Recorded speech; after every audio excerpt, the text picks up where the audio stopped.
정혜신의 적정심리학, 당신이 옳다. 시은이 정혜신, 영감자 이명수. 프롤로그. 소박한 집밥 같은 치유, 적정심리학. 어떤 단어가 사냥매처럼 마음속에 내리꽂히거나 저녁 강물처럼 흘러 들어올 때가 있다. 적정기술이란 단어가 그랬다. 이런 사람 살리는 개념이라니. 심플하고 아름다웠다. 매혹당하지 않을 도리가 없었다. 아프리카 어느 마을, 식수가 부족해 아이들은 아침 일찍 물동이를 지고 물을 길러 나선다. 몇 시간을 걸어가서 물을 길어 이고 지고 되돌아오는데 아이들의 불안정한 걸음과 부실한 물동이 때문에 절반은 돌아오는 동안 흘러서 사라진다. 그 딱한 사정을 접한 디자이너가 사람들과 힘을 합쳐 큰 공 모양의 물통을 만들었다. 그 후 아이들의 삶은 달라졌다. 아이들은 물을 꽉 채운 물동이를 놀이하듯 굴리며 돌아온다. 더 짧은 시간에 더 많은 양의 물을 운반할 수 있는 것은 물론 저장도 가능하게 되었다. 마을 주민들의 삶도 달라졌다.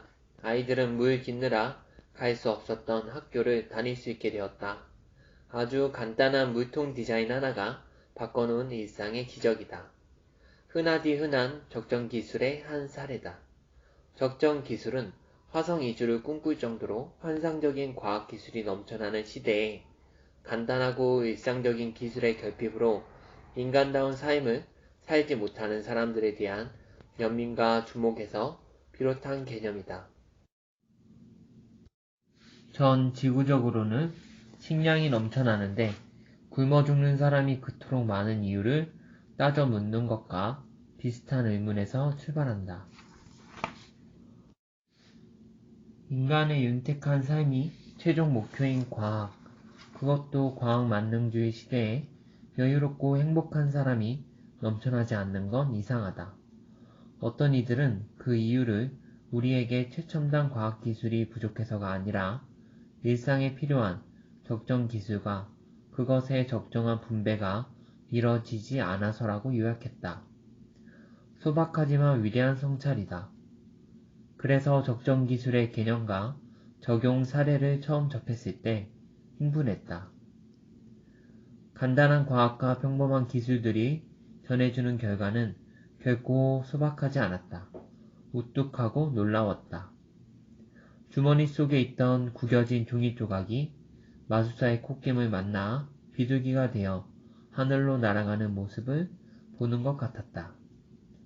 특별할 것 하나 없는 디자인이나 단순한 기술 하나가 고통 속에서 살아가는 삶들의 바탕색을 회색에서 파랑으로 바꾸었다.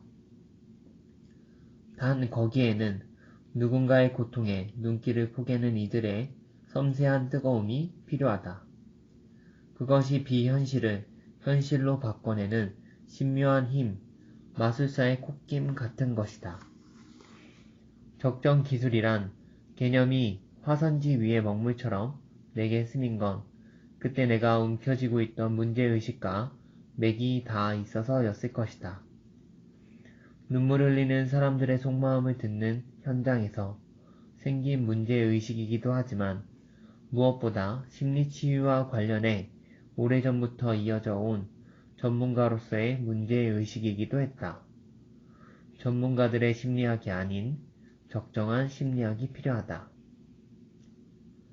최근 15년을 1970년에서 80년대에 고문 생존자와 자살이 이어지던 해고 노동자 집단, 세월호 유가족 등 여러 형태의 국가폭력 피해자들과 함께 있었다.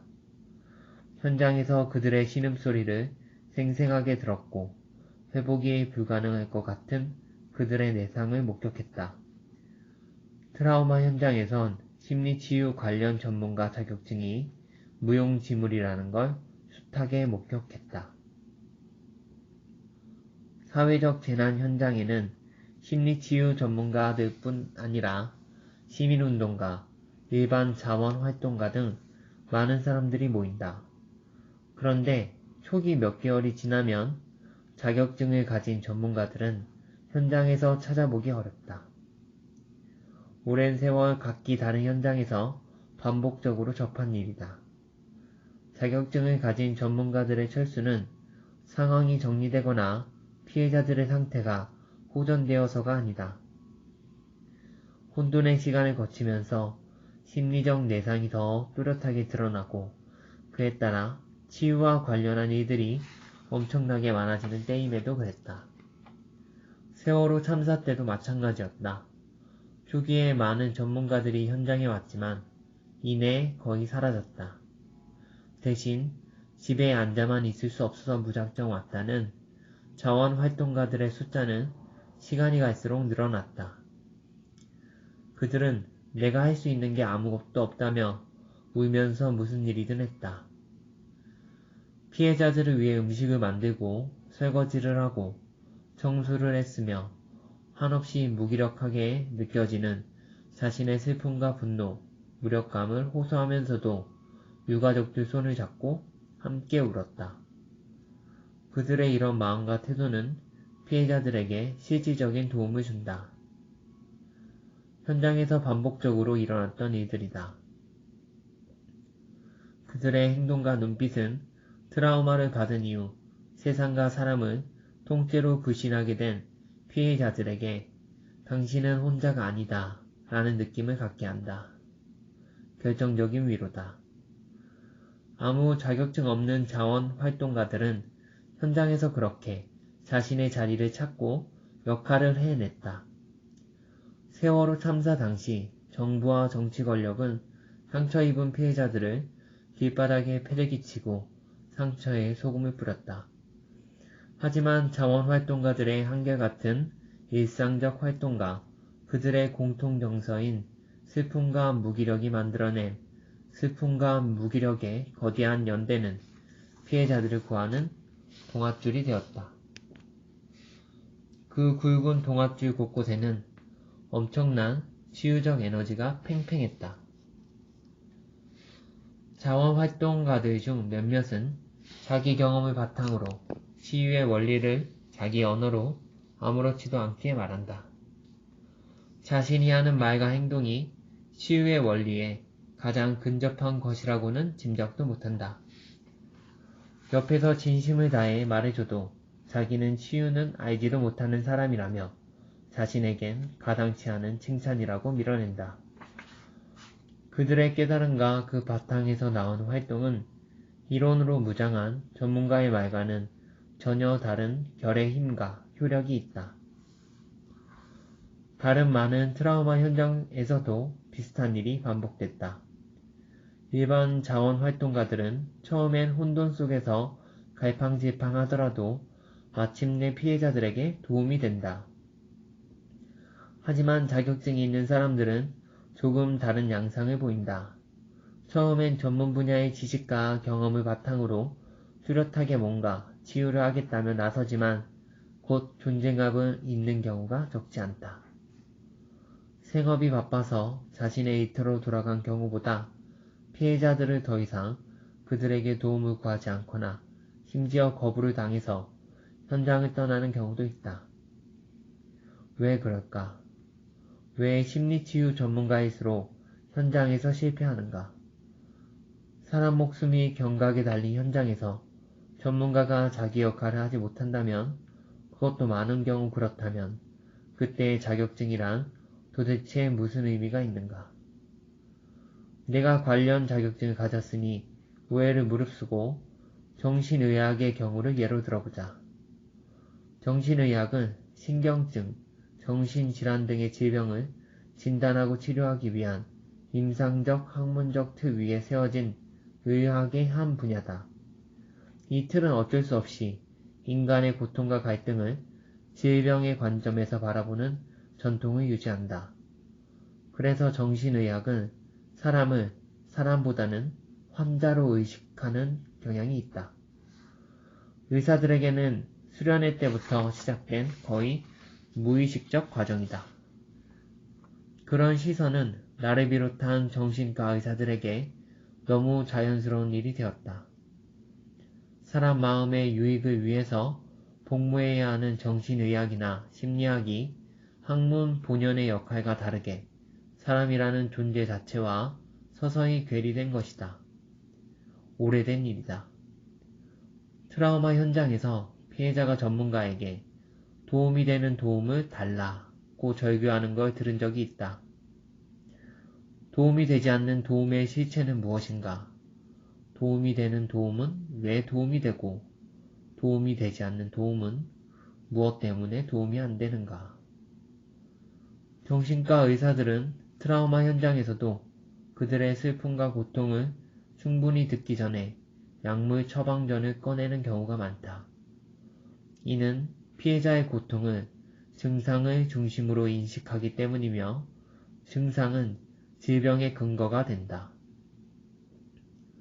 우울증의 원인을 생물학적 기전으로 설명하며 약물로 증상을 줄여주는 일은 의사만이 할 수 있는 고유하고 중요한 역할이라고 생각한다. 물론 그런 면도 있다.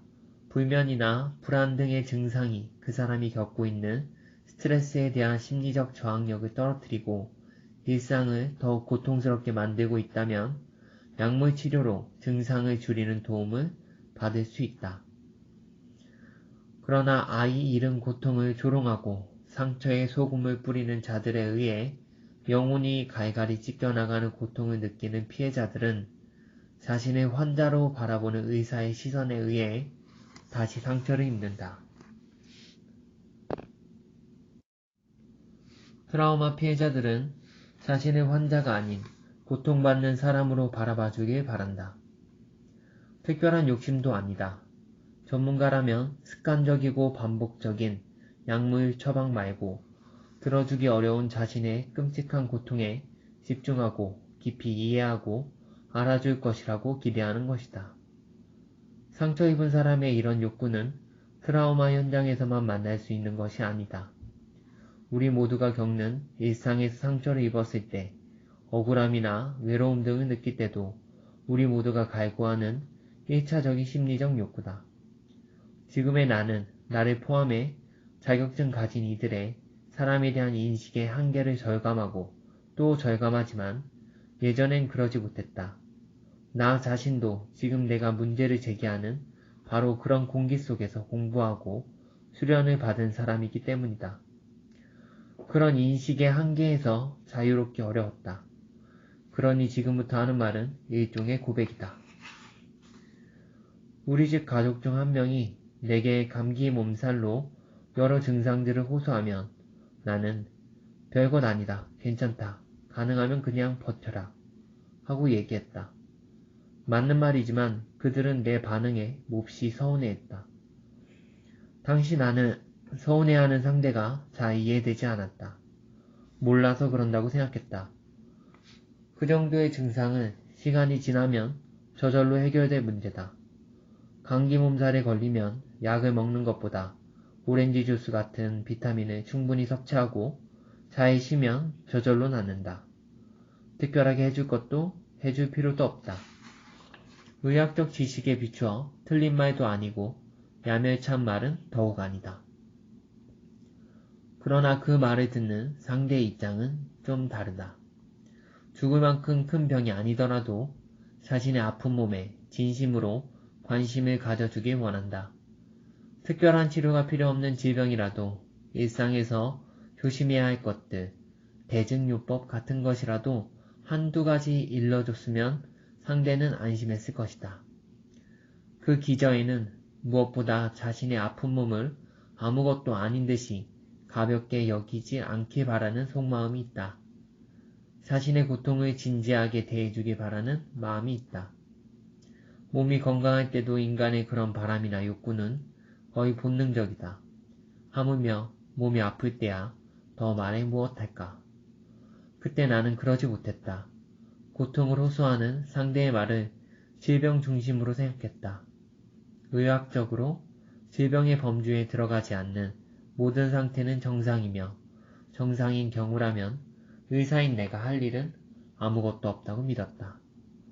결과적으로 나는 냉정한 의학 기능공인 셈이었다. 의사들은 사람에 대해 이런 선입견을 가지기 쉽다. 나는 마음의 문제를 주로 다루는 정신과 의사임에도 그랬다. 질병 중심의 인식에서 예외가 아니었다. 하지만 정신과 의사에 대한 대중의 상상 속 인식은 현실과는 다르다. 정신과 의사는 인간의 마음에 대한 심오한 지식과 경험으로 무장한 사람에게 바란다. 막연하게 심리 전문가 플러스 뇌 전문가 플러스 인문학자 플러스 사회학자 플러스 철학자 정도를 그리고 있는 것 같다. 유감스럽게도 실제는 다르다. 오랫동안 질병 위주의 의료적 인간관에 사로잡혀 있었음을 고백할 수밖에 없다. 더 부끄러운 고백을 해야겠다. 질병의 틀로 사람을 바라보는 동안 나는 상담실에서 누군가를 만날 때마다 미로 속에 들어선 사람처럼 헤맸다. 그때는 내가 왜 그렇게 헤매는지조차 알기 어려웠다. 여러 학자들의 이론에 천착하기도 하고 학회나 각종 워크숍에 참여하기도 하고 상담에 집중하며 경험을 쌓는 일에 매진해보기도 했다. 선배 의사에게 심리 상담에 대한 개인 지도를 받기도 했지만 그게 전부가 아닌 것 같았다. 여전히 허기지고 불충분했다. 길을 잃었다는 느낌에 수시로 절망했다. 이렇게 힘들 때 걱정 없이 명쾌해지는 경험을 할 수 있는 방법이 있긴 했다. 내 앞에 있는 사람을 그저 환자로 인식하는 것이다. 사람을 정신의학적 관점, 질병의 관점으로 해석하면 모든 게 단순 명쾌해진다. 거의 모든 걸 생물학적 원인이라고 설명하니 간단하기도 하다. 그에 맞는 약을 건네면 됐다. 그 순간엔 나만 알고 있는 내면의 혼돈에서 벗어날 수 있었다. 의학적 설명에는 환자 누구도 토를 달지 않으니까. 오히려 그럴수록 더 전문가로 대우하고 그 의견을 무조건적으로 접수해 주니까. 그래서 의사라는 느낌은 내게 늘 안전한 경험을 선사했다. 견제당할 수 없는 자격증의 성체 안에서 나를 찾아온 사람에게 나는 확고한 주도권을 쥔 전문가였다. 나를 찾아온 사람이 내 진료실을 떠나지 않는 한 그것은 어김없는 사실이었다. 자격증은 내게 인간에 대한 근본적인 질문을 던지는 일, 그 답을 얻기 위해 치열하게 갈등하는 시간을 건너뛰더라도 마음을 덜 불편하게 했다. 자격증은 내가 답을 가졌다는 징표처럼 느끼게 해줬다. 그러나 청소를 끝내지 않은 더러움을 이불로 덮어놓은 것 같은 외면의 시간 속에서 사람에 대한 나의 근원적인 불안과 혼돈은 더 커져만 갔다. 중요한 계기가 있었다. 진료실이 아닌 곳에서 사람들의 속마음 듣는 일을 시작한 것이다. 나는 대기업의 CEO와 임원들, 오너 회장이나 정치인들, 법조인들처럼 사회적으로 성공했다고 자타가 인정하는 사람들의 속마음을 듣고 나누는 일을 15년 이상 했다. 그들의 삶과 내면 갈등, 그들의 욕구와 상처, 그들의 관계에 대해 깊은 이야기를 나눴다. 그들은 증상을 호소하기 위해 나를 찾은 환자가 아니었다. 나는 당연히 그들을 환자로 인식하지 않았고 그들도 자기 삶 전반과 자신에 대해 이야기를 했다. 그러면서 알게 됐다. 그들 중에는 예전 내 진료실에서 얼마든지 만났을 법한 사람이 많다는 사실을. 이전에 내가 진료실에서 만난 사람들 중에도 이들과 근본적으로 다르지 않은 사람들이 꽤 있었다는 사실을 말이다. 내가 사람을 만난 장소가 사람에 대한 나의 인식에 큰 걸림돌이었던 셈이다. 내 앞에 한 사람을 온전한 존재로 바라보기 어려웠던 이유가 바로 그것이었다. 정신과 의사로서 그토록 오랫동안 사람에 대해 혼란스러웠던 이유를 알게 됐다. 진료실을 찾는 사람들은 버티고 버티다가 의사에게 기댈 수밖에 없겠다 싶은 심정이 되었을 때 병원에 오는 경우가 대부분이다. 지금 자신에게는 타인의 도움이 필요하며 환자 취급을 받아도 상관없다는 마음, 백기투항하는 심정으로 온다. 그 말을 다르게 해석하면 진료실에서 의사-환자 관계는 의사에게 압도적으로 유리한 관계, 의사 중심의 관계라는 걸 의미한다. 진료실이 아닌 일상의 공간에서 누군가를 만났을 때 사람은 자신의 매력을 보이고 자존심을 지키려 애쓴다. 그런 일상의 공간에서 자기 속마음을 털어놓으려면 특별하고도 충분한 이유가 있어야 한다. 진료실이 아닌 곳에서 사람들의 속마음을 접하며 나는 알게 됐다. 이곳에선 심리적 진검승부가 필요하구나. 그들은 자신을 환자로 생각하지 않는 사람들이었고 나도 당연히 그들을 환자로 생각하지 않았다. 그동안 진료실에서 만나는 사람들을 환자로 규정하고 의사라는 우월적 위치에 대한 자각 없이 살았던 것이다. 진료실 밖에서 의사 가운이라는 보호막 없이 그들의 속마음을 들으며 그 사실을 확실히 알았다. 환자라는 틀로만 바라봐도 괜찮은 사람이란 세상에 없다. 그런 시각은 옳지도 않지만 맞지도 않는 말이었다. 사람이라면 누구나 상처가 있다. 남보다 특별하게 예민한 구석도 있다. 거기에서 예외인 사람은 없다. 아무리 건강한 사람이라 해도 24시간 건강하게 살지 못하듯 노이로제가 있는 사람이라도 24시간 노이로제 환자로 살지 않는다. 진료실이 아닌 곳에서 환자 아닌 사람의 내면을 만나면서 사람에 대해 혼란스러웠던 시간들이 안개 거치듯 조금씩 제자리를 찾았다. 진료실 밖에서 환자로 쉽게 규정할 수 없는 사람들과 속마음을 나눈 시간은 나를 변화시켰다. 지금 나는 전통적 의미의 정신과 의사와 다를 수도 있다고 생각한다. 내가 가진 사람에 대한 관점이나 태도가 동료 정신과 의사들과 많이 다를 거라는 말이다. 옳다, 그르다, 효과적이다, 아니다의 차원을 넘어 다르구나 느낀다는 뜻이다. 최근 15년간 낮에는 기업인이나 법조인, 정치인들의 속마음을 만났지만 밤이나 주말에는 트라우마 현장에서 피해자들과 함께 있었다. 세월호 참사 이후에는 전적으로 트라우마 피해자들과 함께 있었다. 이 시간들을 거치며 나는 사람에 대한 감각을 비로소 온전하게 되찾았다. 진료실에서 늘상 겪던 혼란에서 벗어났다. 현장은 험했지만 나의 내면은 예전과 비교할 수 없을 만큼 고요하고 단단하고 흔들림이 없다. 트라우마 현장은 벌어진 상처가 오염 속에 그대로 노출되는 야전이다. 깨끗한 소독실도 없고 수술실도 없다. 상처 위로 흙먼지가 올라오고 언제든지 2차, 3차 트라우마가 덮쳐서 덧난다. 의사의 권위를 내세울 흰색 가운도 없고 첨단 의료 시설과 장비에 의존해 권위를 드러낼 수도 없다. 포탄이 머리 위로 날아다니는데 천막 안으로 전기를 끌어와 불을 밝히고 수술을 해야 하는 임시 야전병원 같은 곳이다. 그곳에선 상처를 적당히 외면한 채 전문 지식이나 언변으로 뭉치고 넘어갈 수 없다. 넘어가지지도 않는다. 트라우마 피해자들에겐 전문가의 실수나 부주의에 아량을 베풀 만큼의 여유가 조금도 없다. 안팎으로 상처투성이인 이들은 상대방의 작은 허점도 용납하지 않는다. 절박한 상황이라서 그렇다. 자신은 환자가 아니라 피해자라고 절규하지만 세상 어떤 환자보다 더 치명적인 상처를 입은 사람들이 그들이다. 그들이 자기 상처를 있는 그대로 드러낼 때까지는 매 순간 진검승부가 필요하다. 자격증으로 치유자의 존재감을 드러내는 게 불가능하다. 그곳에서 자격증은 무용지물이다.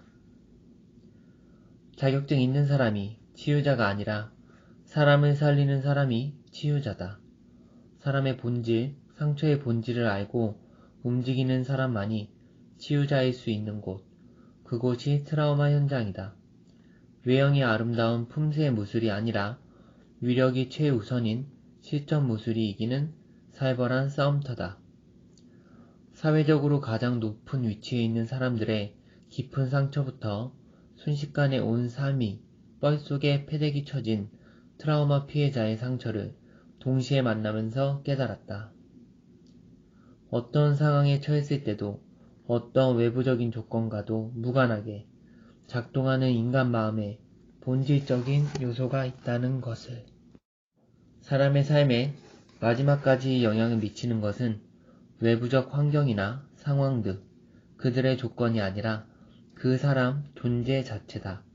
막대한 명예나 부를 일군 사람이든 비극적인 트라우마 피해자든 그들의 외적 조건 이전에 그들이 한 명의 개별적 존재라는 사실에 오롯이 집중하다 보면 그들의 존재 내면에서 그들이 살 길이 열린다는 사실을 나는 돌에 새기듯 깨달았다. 두 집단을 양극단으로 해서 그 사이 어느 한 지점에 속하는 보통 사람들에게는 더 말할 것도 없는 진실이다. 그 깨달음은 내게 많은 변화를 가져왔다. 이제 나는 삶의 고통을 질병으로 간주하는 의학적 관점은 잘못됐다고 말할 수 있다. 고통스러운 사람의 속마음을 보듬고 건강한 성찰을 도울 수 있는 사람은 질병 전문가인 정신과 의사만 가능한 것이 아니다. 사람을 사람으로 보는 것이 진정한 전문가적 시선과 태도다. 그런 토대 위에서 우리 모두가 자기 스스로를 돕고 가족이나 이웃도 직접 도울 수 있는 적정한 심리학이 가능하다고 나는 믿는다. 프로이트가 자신의 외래 진료실을 찾은 환자들을 만나면서 구축한 정신분석학 이론이 세상에 나온 지 100년이 넘었다. 그 영향력의 파장은 부연 설명이 필요 없을 만큼 넓고 깊다. 치유 전문가로서 내 시각의 한 축도 그런 정신분석학 공부와 경험에 깊이 매몰돼 있을 것이다. 그 이론들을 바탕으로 공부했고 오랫동안 그 자장 안에서 정신과 의사라는 전문가로 활동했으니 당연하다. 그러나 나는 이 책에서 프로이트나 융, 아들러처럼 교과서에 나오는 정신분석학자들의 이론이나 말을 인용하지 않았다. 그럴 필요를 더 이상 느끼지 않는다. 지금까지 내가 만났던 사람들을 통해서 경험한 내가 생각하는 치유의 핵심 원리와 구조를 내 시선으로 말할 것이다. 숨쉬고 살아가는 지금, 여기를 사는 우리들 삶의 속사를 바탕으로 도움이 되는 도움을 제공할 수 있었으면 한다. 내 삶은 물론 내 옆 사람을 도울 수 있고 때론 나도 모르게 내가 내 이웃을 살릴 수도 있는 실제적인 치유 팁을 그간의 내 경험을 중심으로 얘기할 것이다. 적정한 기술이 사람의 삶을 바꾸듯 적정한 심리학 이야기도 그렇게 되기를 소망한다. 이론이 아닌 실생활에서 실질적인 위력을 갖는 실용적인 심리학 정도로 바꾸어 설명할 수도 있겠다. 나와 내 옆 사람의 속마음을 이해하고 도울 수 있는 소박한 심리학을 나는 적정 심리학이라 이름 붙였다. 만약 조리사 자격증을 가진 사람만 음식을 할 수 있다는 법이 있다면 우리 일상에 어떤 일이 벌어질까? 허기를 면하려면 조리사 자격증을 가진 사람의 식당 앞에서 하루 2~3번씩 긴 줄을 서야 할 것이다. 삶을 영위하기 위한 가장 기본적인 욕구인 식욕을 그렇게 해소하며 살아야 한다면 한 인간으로서 최소한의 자존감을 유지하고 살기 어렵다. 실제로 우리는 일상에서 스스로 집밥을 만들어 허기를 해결한다. 외식도 하지만 조리사에게만 의존하지는 않는다. 조리사가 해준 고급 요리는 안 먹어도 아무 문제가 없지만 집밥을 오래 먹지 않으면 심리적으로도 불안정해진다. 그런 것이 집밥이다. 물리적 허기만큼 수시로 찾아오는 문제가 인간관계의 갈등과 그로 인한 불편함이다. 이것을 해결하기 위해 매번 자격증을 가진 의사나 상담사를 찾을 수는 없다. 끼니 때마다 찾아오는 허기만큼이나 잦은 문제라서 그때마다 전문가를 찾아야 한다면 일상이 불가능해진다. 스스로 해결할 수 있는 집밥 같은 심리학이 필요한 이유다. 일상에서 배고픔이 해결되지 않으면 짜증이 많아지거나 폭력적으로 변하거나 무기력해진다. 마찬가지로 삶의 바탕인 인간관계의 갈등 등이 해결되지 않고 쌓이면 마음도 엇나가고 삶도 뒤틀린다. 안정적인 일상을 위해서 꼭 필요한 것이 집밥 같은 치유다. 집밥 같은 치유의 다른 이름이 적정심리학이다. 근자에 정신질환뿐 아니라 우울이나 불안, 부끄러움 같은 우리 일상의 불편이나 곤란의 원인들을 뇌의 생화학적 문제로 몰아가는 추세가 도를 넘었다는 느낌이다. 이런 치우친 주장들에 나는 동의하지 않는다. 나와 비슷한 의견을 가진 정신과 의사들도 적지 않지만 이런 생각이 세상에 퍼지는 속도는 거북이 걸음이다. 현대 정신의학이 의학적, 과학적 영역의 문제를 떠나 산업의 문제가 된 지 오래이기 때문이다. 산업의 힘이 임상에 미치는 영향은 상상할 수 없을 만큼 막강하다.